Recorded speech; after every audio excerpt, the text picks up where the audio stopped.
retrouve pour une vidéo un petit peu plus fun que celle que j'ai fait ces derniers temps. Et aujourd'hui, je voulais revenir sur cette magnifique langue qu'est le latin. Parce que oui, nous parlons tous latin.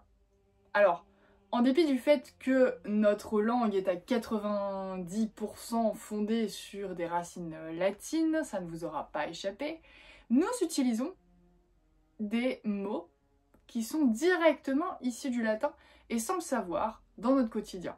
Le but de cette vidéo, c'est de vous montrer que le latin, ce n'est pas inutile, que c'est nécessaire à notre langue française et que faire du latin, ou en tout cas en maîtriser un minimum, justement, c'est aussi être capable de réfléchir sur son langage, sur la manière dont on parle et surtout de comprendre ce que l'on dit. Parce que généralement, le latin est très mal utilisé par les gens qui l'emploient pour faire un peu savant ou intellectuel, mais ils ne savent pas ce qu'ils racontent. Donc dans cette vidéo, je vais vous parler des expressions latines les plus utilisées dans la langue française. Alors ce ne sera pas une liste exhaustive, mais c'est une liste qui m'est propre. Ce sont des expressions que moi-même j'utilise assez souvent et qui m'ont posé problème à un certain moment, qui ont été éclairées grâce à l'apprentissage du latin. Ma relation avec le latin, elle est assez belle, je trouve, parce que quand j'étais au collège, comme beaucoup d'entre vous j'imagine, on m'a proposé le latin parce que j'étais une bonne élève et moi j'ai dit « Oh, que nenni, c'est une langue morte, ça ne sert absolument à rien ». J'ai changé d'avis lorsque je suis arrivée en prépa et que j'ai découvert le monde incroyable du latin. Qui plus est, dans les études que je fais actuellement, pour passer l'agrégation par exemple, on fait de l'histoire de la langue et sans maîtriser le latin, eh ben c'est impossible. Le latin ne sert pas uniquement à maîtriser l'ancien français ou des dialectes qui ne servent à rien. Non, non, ça sert aussi à maîtriser notre langue actuelle, le français moderne, et vous allez voir dans cette vidéo, enfin je l'espère, que le latin, c'est pas uniquement pour faire intelligent. Le latin, c'est pour maîtriser le langage de tous les jours. L'expression que je vais vous citer, il y aura une petite histoire avec, je vais vous apprendre comment moi j'ai appris ce que ça signifiait, et ben on va commencer tout de suite sans plus tarder. Première expression ou mot dont je voulais vous parler, c'est l'adverbe etc. Alors etc, il pose un certain nombre de problèmes, déjà de prononciation, c'est-à-dire que moi avant je disais etc, comme si c'était écrit E, X, E, puis terra. Alors que non, c'est etc, donc E-T, C-E, T-E-R-A. Vous savez, c'est le fameux ETC, derrière lequel on met 3 petits points. Et normalement, derrière lequel il faudrait mettre qu'un point, et je vais vous expliquer pourquoi. Etc. C'est un mot qu'on utilise souvent uniquement dans le cas d'énumération qu'on a la flemme de finir, tout simplement parce qu'elles sont beaucoup trop longues. Et donc on va utiliser ce petit mot, cet adverbe, etc., qui est en fait une locution latine, issue d'une locution latine, et qui a été soudée en un seul mot. À l'origine, etc., ça vient du latin et cetera. Et qui est la conjonction de coordination et que l'on retrouve aussi en français, et le mot cetera qui était un pronom indéfini pluriel et qui signifiait tout le reste. Donc on comprend beaucoup mieux la signification de ce mot qui veut dire et tout le reste. Donc on fait notre énumération et à la fin on n'a pas la place ou on ne sait pas ce qu'il y a vraiment à la fin de cette énumération pour la rendre de façon exhaustive. On va utiliser à la place cette locution et tout le reste. C'est là qu'il ne faut pas mettre 3 petits points derrière etc. parce qu'en fait, pourquoi il y a un point? C'est juste pour dire qu'on a raccourci le mot. En fait, etc. a d'abord été soudé en français moderne, à l'origine en latin c'était séparé, ça a été soudé, puis ça a été apocopé, c'est-à-dire qu'on a retiré la fin du mot et on a mis un point pour montrer que c'est une abréviation. Maintenant, vous saurez ce que signifie le fameux ETC. Ensuite, il y a tous les couple a priori, a posteriori, expression aussi a contrario, qui a toutes ces expressions qui sont introduites par ce a là et qui sont en 2 mots. A priori, a posteriori, a contrario, a fortiori, tous ces trucs en a. Le a en fait c'est une préposition latine qui signifie ab, donc depuis. Vous avez un autre mot qui complète cette locution. Alors une locution en fait c'est 2 ou plusieurs mots qui forment une expression figée, c'est pour ça qu'on appelle ça une locution figée. Prenons a priori. Priori, en fait, c'est une forme ablatif du comparatif de supériorité de prius qui signifie premier. Donc a priori, on va l'utiliser au début d'une phrase quand on veut dire que c'est une idée qui intervient avant la réflexion. Et a posteriori, bah, c'est l'antonyme de a priori parce que posterius en latin, ça signifie celui qui vient après. Donc c'est un élément qui intervient après l'idée, après la réflexion, après l'événement. Vous avez également a fortiori, qui là aussi est une forme du comparatif, qui vient de l'adjectif fortis, qui signifie fort ou qui a de la puissance. Donc a fortiori, ça veut dire de plus en fait. Encore plus ou d'autant plus. Voilà. Finalement, vous avez aussi a contrario, une locution latine qui signifie, vous l'aurez remarqué sans problème, au contraire. Ensuite, avec ces a, on a aussi la locution a minima, donc qui veut dire au moins, parce que minimus en latin c'est le superlatif de minus qui signifie petit. Et ensuite le couple maximum minimum, et on retrouve aussi parfois le mot optimum. Tous ces trucs en homme, en fait ça vient du latin, hein. Ce sont des terminaisons proprement latines. Et ici on a en fait un ensemble de superlatifs, donc minimum ça vient de minus, comme je disais, c'est une forme superlatif à l'accusatif. Neutre, maximum, donc là qui vient de magis, c'est le superlatif de grand en fait, magis c'est grand. Et on a optimum qui lui est le superlatif de melius, donc qui signifie mieux. Donc ici ça veut dire le meilleur en fait, optimum c'est la solution la meilleure. Généralement quand on dit la solution optimum, c'est, ou optimale, ça vient aussi de là, c'est la meilleure. Deux locutions, je trouve, se ressemblent pas mal puisqu'on retrouve le même élément. Il y a recto verso et vice versa. Recto, ça vient de rectus, ce qui signifie droit, donc c'est-à-dire la feuille allant droit. Verso, ça signifie l'arrière. Versus, ça signifie en fait le dos de la feuille. Donc quand on dit imprimer recto verso, c'est-à-dire qu'on imprime à la fois sur une face de la feuille et sur une autre face de la feuille qui est celle du derrière. Quant à vice versa, c'est une locution latine qui est à l'ablatif. Vice en latin ça signifie à la position, et versa ça veut dire l'inverse. On vient de le voir avec recto verso.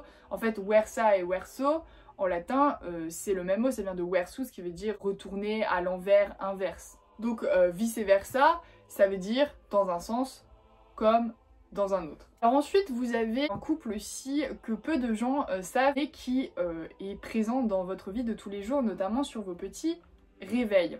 Vous savez, généralement sur ces réveils qui notamment sont construits dans des pays anglo-saxons, vous avez soit AM soit PM. Alors, donc AM, PM, je l'ai dit à l'anglais, je sais pas pourquoi. On sait bien que AM ça veut dire le matin et PM ça veut dire l'après-midi. Donc par exemple, quand on dit 3h PM, c'est pas... En fait, ça veut dire 15h, c'est 3h de l'après-midi. Mais on ne sait pas vraiment ce que signifient ces lettres. Eh bien, AM, ça veut dire ante meridiem, et PM, ça veut dire post meridiem. Et là encore, ce sont des locutions latines, avec la préposition post, qui signifie après, hein, post-mortem, vous le retrouvez dans post-mortem, donc après la mort, post-opératoire, donc après l'opération. Eh bien ce post il veut dire après, et ante c'est une préposition qui veut dire avant. Meridiem, dans les deux cas, ça signifie le milieu de la journée, c'est ce qu'on appelle nous le midi. Donc ante meridiem littéralement ça veut dire avant midi, donc la matinée, et post meridiem ça veut dire après midi, littéralement l'après-midi. Donc maintenant vous saurez quand vous regardez votre réveil, vous serez un peu moins circonspect. La locution de facto, qui est assez utilisée, une construction avec une préposition, donc de, qui veut dire à partir de ou depuis, du nom factus, qui est ici à l'ablatif, donc qui veut dire le fait. Et si on traduit littéralement, ça veut dire de fait. Alors ensuite, un petit mot que beaucoup d'entre vous connaissent, j'imagine, et qu'on utilise tous les jours, mais notamment aussi plus spécifiquement dans le genre du théâtre, pour ceux qui font des études dans littérature ou même qui sont au lycée ou au collège, c'est le fameux mot de quiproquo. Il y a eu un quiproquo entre nous. Un quiproquo, c'est un malentendu. Mais alors, pourquoi on appelle ça un quiproquo? En fait, ça vient de qui ou quid pro quo, c'est-à-dire quelque chose pour quelque chose, littéralement. Pro, c'est une préposition en latin qui signifie à la place de ou pour. Quo peut signifier plein de choses, il peut être à la fois adverbe interrogatif, à la fois pronom relatif et à la fois aussi déterminant. Donc ici, il signifie quelque chose qui serait à l'ablatif parce qu'il est introduit par la préposition pro.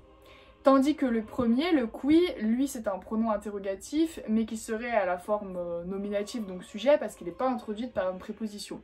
Bon là je rentre un peu dans les détails, mais globalement, quiproquo, ça veut dire quelque chose pour quelque chose. Parler d'expressions un peu plus grandes, d'expressions figées ou qui ont eu un héritage littéraire assez important, de fait on l'utilise assez dans notre expression courante. Alors d'abord il y a l'expression qui avait été utilisée par la reine d'Angleterre en 1992, d'annus horribilis. Qu'est-ce que c'est que l'annus horribilis?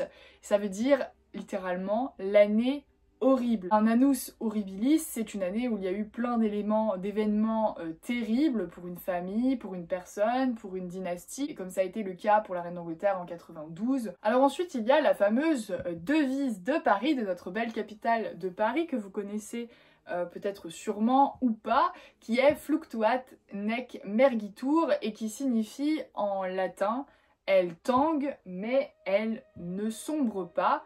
Donc fluctuat, elle tangue, nec ça veut dire ne ou mais ne, enfin c'est négation, mergitur, elle ne sombre pas. Ça fait référence, ça fait allusion à l'idée que, enfin c'est un peu la même chose que le roseau dans la fable du chêne et du roseau de La Fontaine, c'est-à-dire que la ville de Paris est capable de faire face à bien des problématiques. Certes, ça va la perturber un instant, mais elle va savoir s'en remettre, elle sera toujours sur pied. Il y a la fameuse expression qu'on utilise assez peu, mais qui est quand même connue de tous, habemus papam, nous avons un pape, qui est en fait une expression utilisée par le conseil des cardinaux lorsqu'ils ont choisi, élu un pape. Le petit mot idem qu'on utilise énormément à l'oral sans vraiment savoir d'où ça vient et ce que ça signifie. Alors idem ça veut dire pareil, même, moi aussi. Vous avez la fameuse expression lorsque vous ne voulez pas que quelqu'un vous approche, vade retro satana. Donc ici c'est un impératif, vade, va, rétro en arrière, satana, bah là ça évoque le démon, la figure de Satan. Et donc généralement on utilise cette expression lorsqu'on a peur d'une bête ou lorsqu'on a peur de quelqu'un ou qu'on ne veut pas que quelqu'un nous approche parce qu'il nous dégoûte, on dit vade retro satana. Vous avez aussi l'expression le nec plus ultra, alors là c'est utilisé dans les milieux qui brillent par leur innovation, leur technologie. Le nec plus ultra, ça vient donc du latin nec plus ultra. Nec, comme je vous le disais tout à l'heure, c'est une négation. Plus, ça signifie plus, c'est l'adverbe plus. Et ultra, ça veut dire un adverbe dans ce cas-là qui signifie au-delà de. Donc littéralement, il n'y a rien de plus au-delà de, ou il n'y a rien de mieux. Le nec plus ultra, c'est ce qui se fait de mieux, ou de plus avancé, de plus innovant. Vous avez peut-être entendu parler de cette jolie formule verba volent scripta manent, qui donne en français verba volent scripta manent, et qui signifie verba, donc les paroles, volent s'envolent, scripta les écrits, manent reste. Donc c'est une expression qui désigne le fait que la parole est assez volatile et ne permet pas d'avoir des preuves, un témoignage, et qu'il vaut mieux dans certains cas d'écrire la parole pour lui donner une forme de concret qui permette de la faire perdurer à travers le temps. Ultra connue et tatouée sur énormément de corps, la fameuse phrase d'Horace carpe diem, encore une fois un impératif, carpe qui veut dire cueille, et diem c'est l'accusatif de dies qui veut dire le jour, donc littéralement cueille le jour. Alors là, quand on fait la traduction, on dit quoi, cueille le jour? Mais qu'est-ce qu'il nous raconte Horace là? Parce que Horace est un poète latin, d'où vient cette expression? Carpe diem, littéralement ça veut dire profite du temps présent, c'est une injonction à vivre l'instant présent et à ne pas se préoccuper de l'avenir et à ne plus se préoccuper du passé. Cueille le jour, c'est cueille ce que tu vis maintenant, prends ce que tu vis maintenant. Veni, vidi, vici. En latin, ça se dit. Alors là, c'est une phrase qui vient de César, qui viendrait de César. Ce sont trois verbes qui sont au parfait en latin. Et le parfait latin, il peut être traduit par plusieurs temps en français, notamment le passé composé et le passé simple. Et ici, on va le traduire par un passé composé. Veni, je suis venu. Widi j'ai vu et Wiki j'ai vaincu. Toute sa signification dans le contexte des guerres, de la guerre des Gaules que César a menée puis qu'il a ensuite rapporté dans un écrit qui s'appelle la guerre des Gaules. Mais généralement on utilise cette expression pour dire que voilà, on a participé à un événement de grande envergure et qu'on en est ressorti fort. Le mot de la fin ce sera le mea culpa. Mea culpa envers le latin, de ne pas avoir su saisir tout de suite l'intérêt du latin. Alors mea culpa c'est une expression qui veut dire c'est ma faute. C'est ma faute, c'est ma très grande faute, mea culpa, donc ma faute. Ça veut dire qu'on reconnaît ses fautes, qu'on avoue qu'on a péché, mais alors là c'est dans un sens très religieux, mais en général quand on dit qu'on fait un mea culpa, c'est qu'on avoue un mensonge, une faute, et qu'on reconnaît ses erreurs. Et moi je reconnais l'erreur de ne pas avoir accordé suffisamment de crédit au latin lorsque j'étais plus jeune, mais en réalité je pense que c'est bien que je l'ai rencontré au moment où j'étais suffisamment mature pour le rencontrer. Mea culpa aussi pour toutes les petites faussetés qui se seraient éventuellement glissées dans cette vidéo. J'ai pas la prétention d'être une prof de latin, j'ai pas la prétention de tout connaître sur cette magnifique langue. Juste, je voulais vous sensibiliser au fait que nous parlons latin tous les jours sans le savoir et qu'il vaut mieux connaître ces expressions latines et connaître leur origine pour ensuite s'en servir à profit et ne pas faire des contresens dans l'objectif de faire une belle formule qui prouve qu'on est intelligent. Voilà, j'espère que cette vidéo un petit peu décalée vous plaira et si vous avez des questions ou même d'autres citations, expressions latines qui vous marquent ou que vous aimeriez que j'examine, n'hésitez pas à me les mettre en commentaire et je vous retrouve très vite dans une prochaine vidéo. Vous m'excuserez, il y avait une expression latine que j'utilise de temps en temps et que je pense vous utilisez aussi de temps en temps mais sans trop savoir ce que ça signifie. Et j'y ai repensé hier soir parce que j'ai eu une discussion avec une amie et à la fin elle me dit de toute façon alea iacta est. Je dis ah mais il faut que je la mette dans cette vidéo.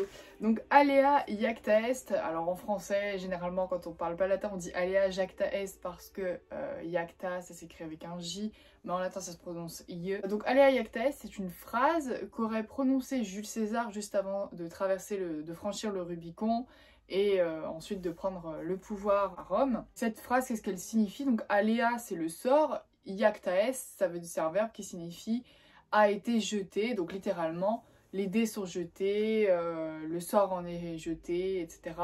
C'est quand on ne peut pas revenir sur une décision ou sur une action et qu'on verra bien, quoi.